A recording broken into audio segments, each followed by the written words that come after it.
Okay, it's time for another King's Claim devlog.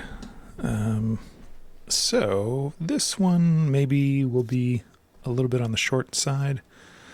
I've got, the server talking to the two clients. Workers are going and doing their thing.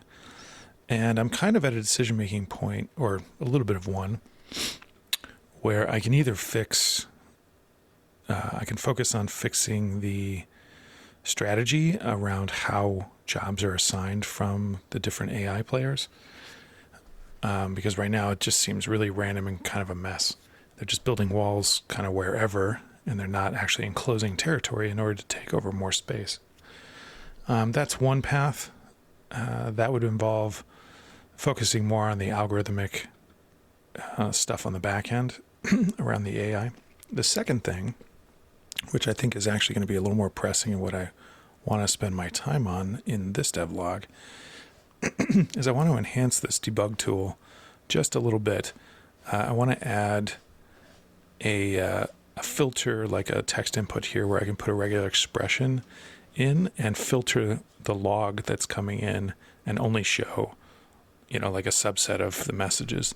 This will help me debug all kinds of things into the future, even bugs I can't foresee right now, by augmenting my logging and adding, different labeling and stuff to the log lines so that I can slice and dice the messaging really finely, and that will make it easier to debug the game from now till the end, including, the wall algorithms and all kinds of other things.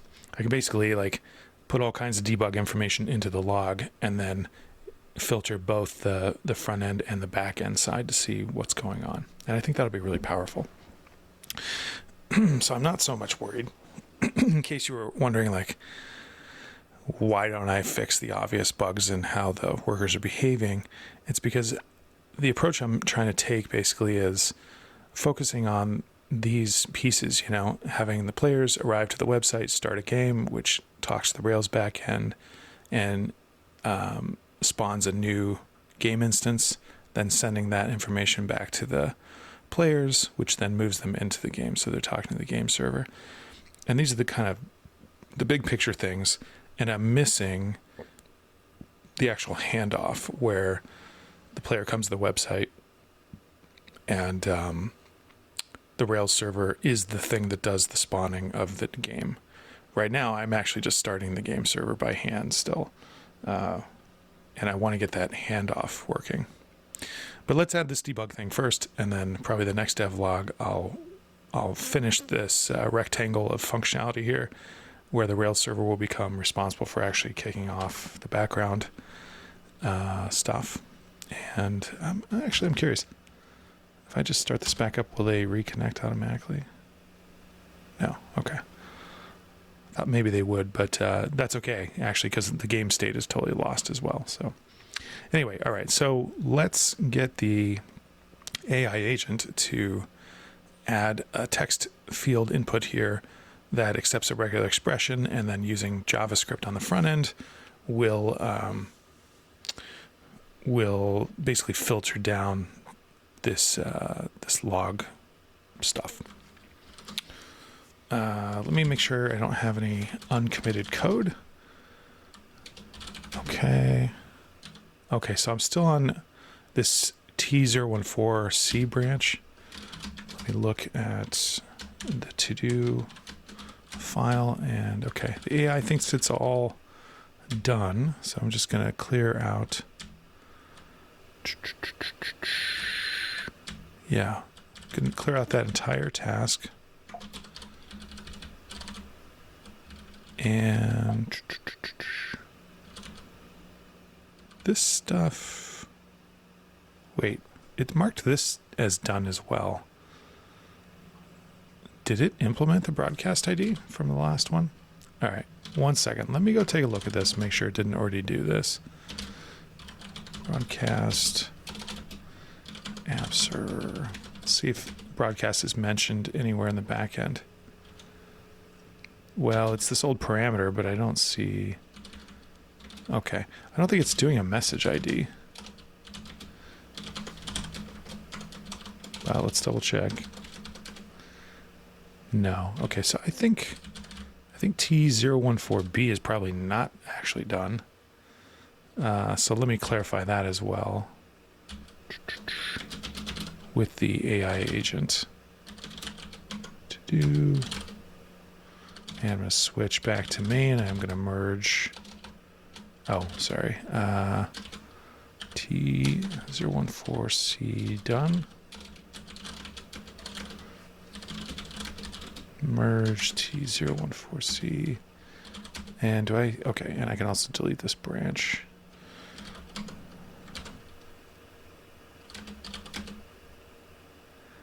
Okay.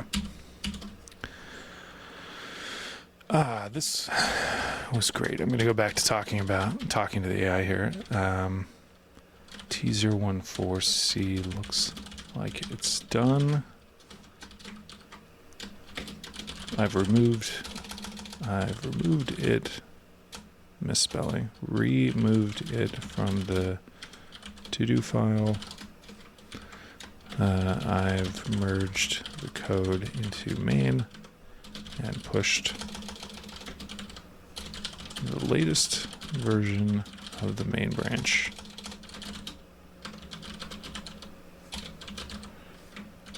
I also noticed that T014B appears like it was marked as complete, but I don't see any evidence that the accompanying code has been implemented. Can you confirm this? And if true, can we mark T014B as not complete? Let me know what you see. Okay, so we'll go with that. Still got barely over 50% of the context window used, which is about the point at which I find that other models I've used start to get a little funky. Even though they seem to have plenty of context window left, they just start acting kind of strange at 50 or 60%, sometimes less. I'm still new to using Claude, the Claude model, Opus 4.1 here, so we'll see what's up. So what did it say up here? I totally missed it. It went by so fast. I guess I can't. Okay, I've corrected T014B to show it as not complete. You're right. It was never implemented. Okay, current implementation still sends full game state. Great.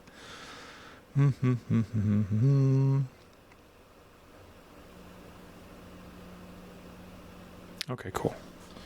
So, cool. Planning correction. All right, I want to compact this session now so that I'm using less of my context, since I'm going to start the new task for adding the filtering field to the front-end UI. I'm also going to drink some coffee here.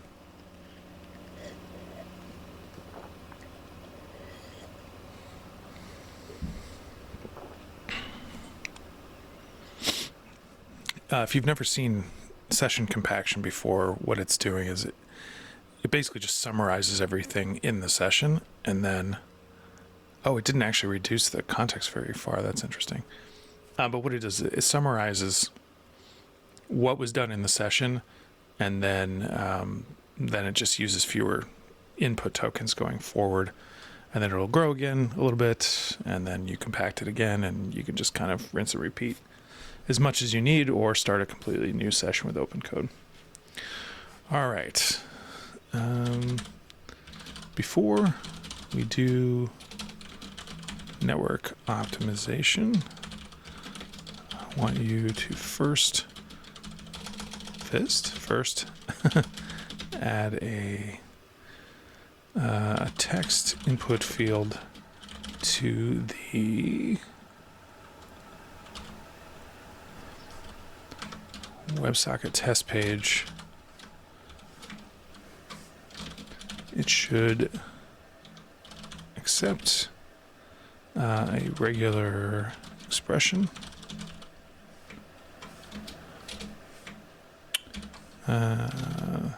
That field should then filter the log div in real time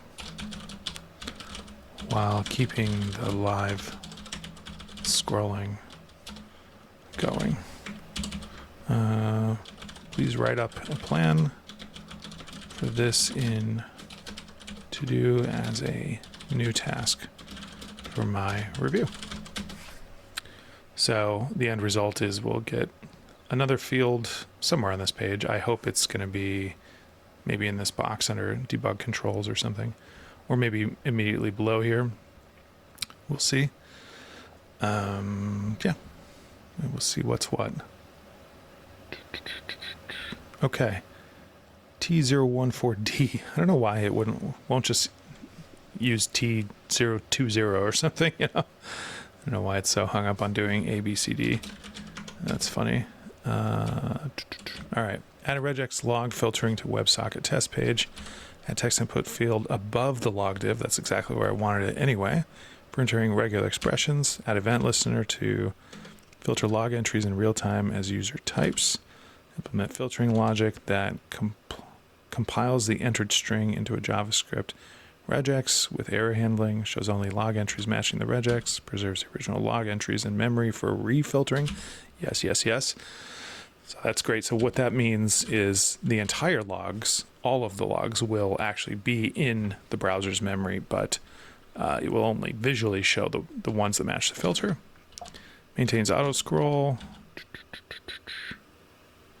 Add visual feedback for invalid regex. Okay, cool. Add a clear button. Ensure filtered view updates with new incoming messages. Placeholder text for, yep. Store filter state in the session storage to persist across page refreshes. Oh, that's smart. That way I don't have to...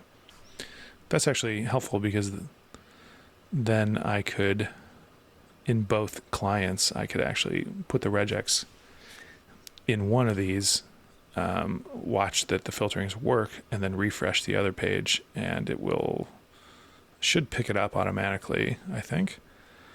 And then I can connect to the game server and watch it filter. But then also when I refresh this page, it will also keep that filtering. So that all sounds good to me. Debug filtering for front end.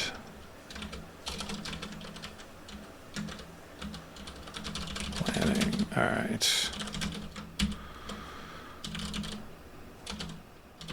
Sounds great. Proceed with T014D implementation. Oh, it did. Okay. It updated this token count and the percentage usage. So it did get a lot smaller, down to just 7% from over 50%. So, all right. I really like how OpenCode has updated this, this UI. So you get the to-do list here, and then on the sides, it also tracks it here. It's actually really nice. I don't know how to resize this or make the thing on the right larger. And, I wonder if there's a way to kind of reset this view so that the list of files changed goes away or resets or something. Share session, do previous. Oh, toggle sidebar so I could turn it off completely if I want. Toggle code concealment. I don't know what that does. Okay.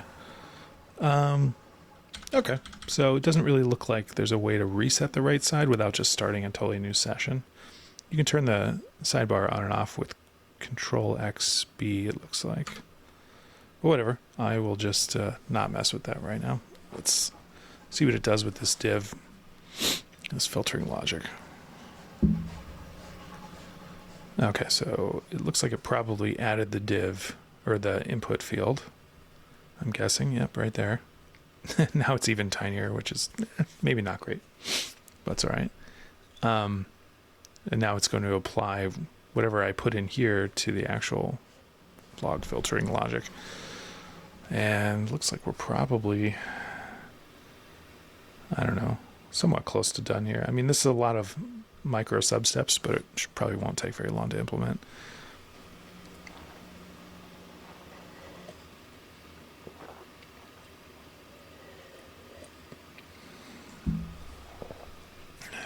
It wants the testing implementation, but I kind of wish it wouldn't do that.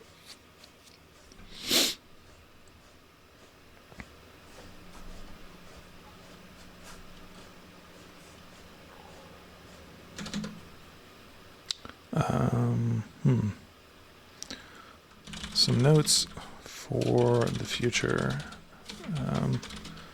Don't worry about pre-compiling assets for Rails.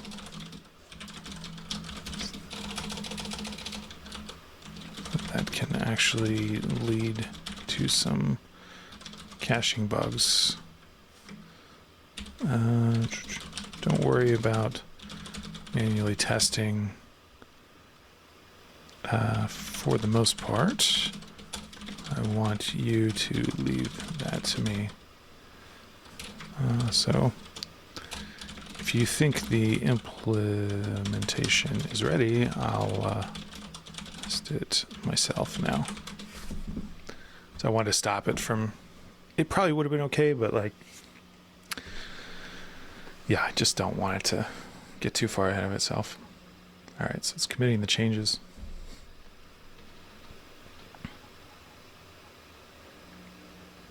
Going to mark this as complete, maybe a little preemptively, but that's fine.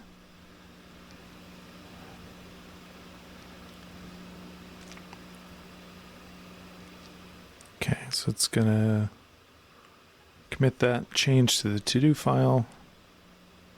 And then what? Is it going to merge it to main, or is it going to stop? Okay, so it's just summarizing what it did.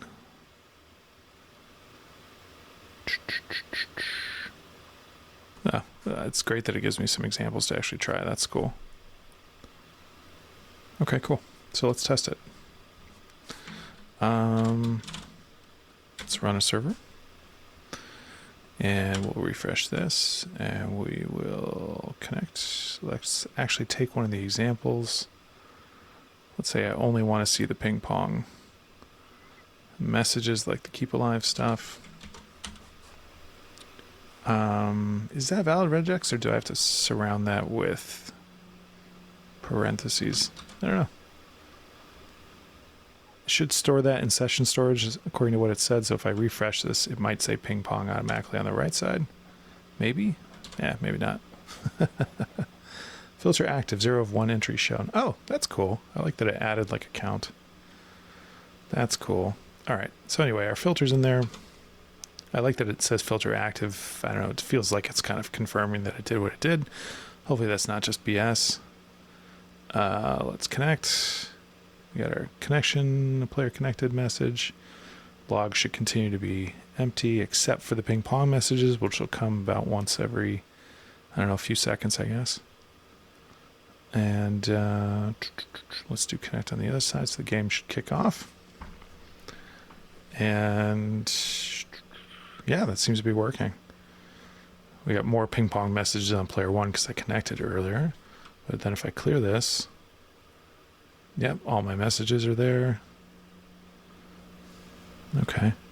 Let's see what other interesting examples it might have. Player 1, 2. Error, showing error messages. Oh, that's interesting. Well, let's try this player 1, 2 example.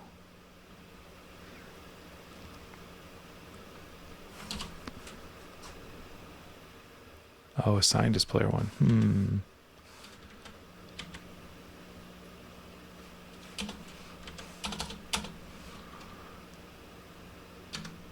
That's interesting. Why doesn't it... Shouldn't it have a lot more than that? I don't know. Maybe not. Because, yeah, it's saying player 1, player 2, like, all the time. Does it not log like this on the front end? Maybe that's the problem. So if I clear these... Oh, yeah, the logging on the client side is a little different. Okay. Which is fine.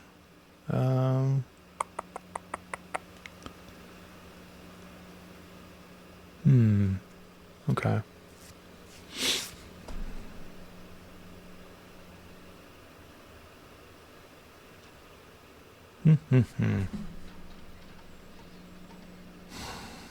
Yeah, I think that's totally fine. I might want to enhance this a little bit later on.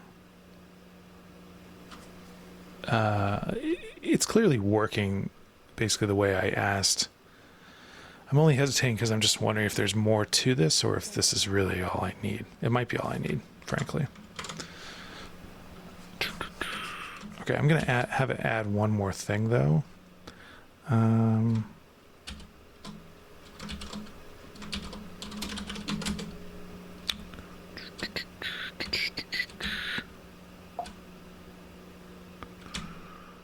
going to clear out that message or that task because I think that's totally done. And then I'm going to have it add just the message ID counter and log it both on the back end and front end, but not do the optimization just yet.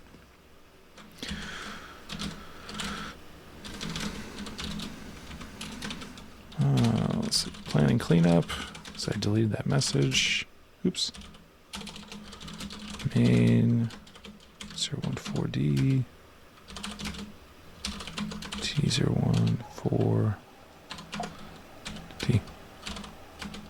Okay, cool. So everything's merged down to the main branch, and that's all done. All right, that worked pretty much perfectly. Really appreciate it. I want to do just one tiny thing from T014B without doing the whole task. Can you add the broadcast message ID counter to the back end and make sure that ID is, this is actually a multi-step thing. Can you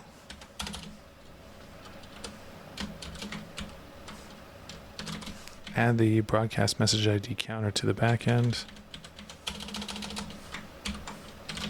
Make sure that ID is communicated in messages to the front end. Log the message ID, the broadcast message ID on both the back end, front end. I don't want to do the network message optimization just yet.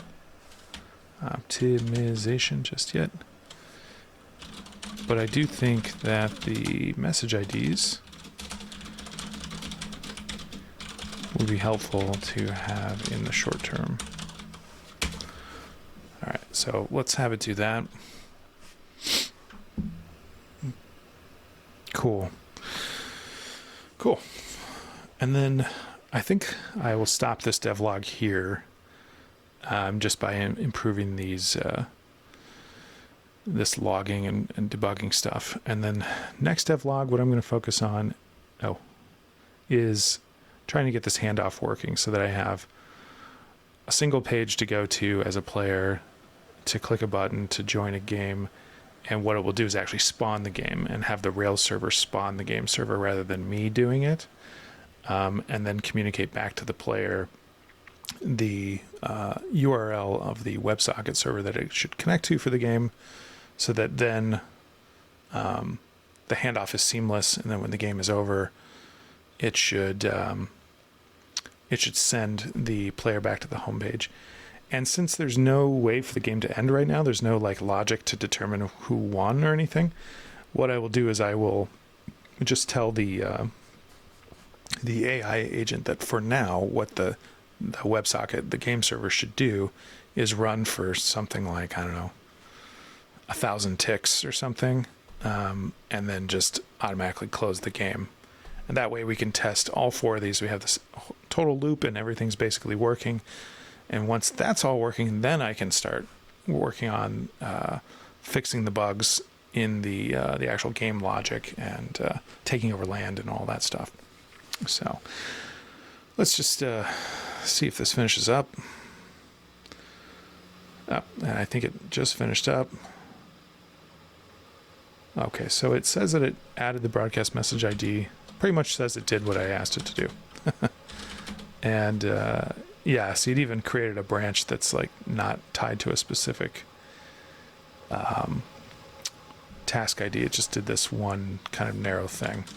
So if I run the server and I connect to a new game,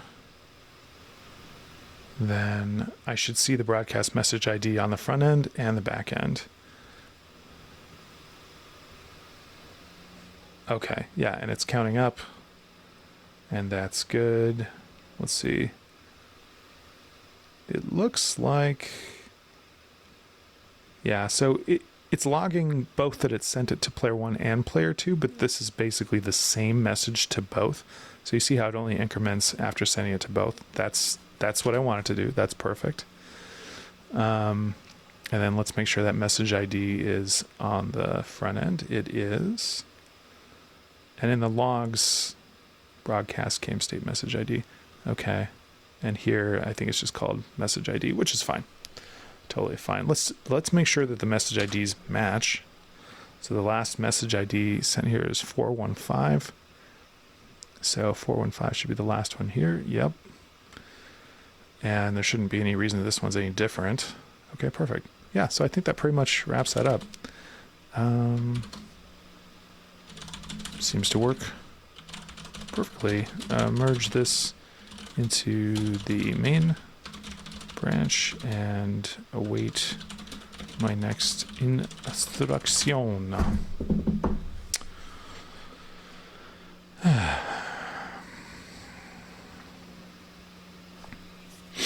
Cool. I think it's just going to do the merge. I'll do the push to make sure the code's backed up. Oh, it even cleaned up after itself and deleted the old branch.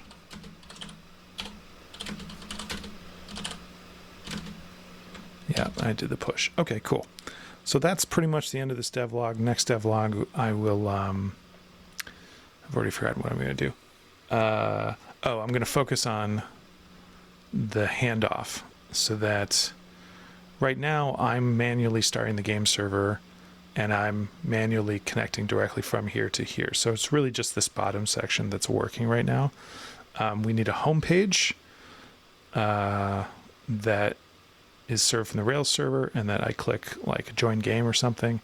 That spawns a new game server instance and then sends the connection information back to this player so that they can transition from being in the lobby, the game lobby, to being in a live game.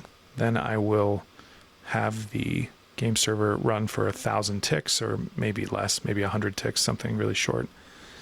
In fact, maybe I'll make that a parameter.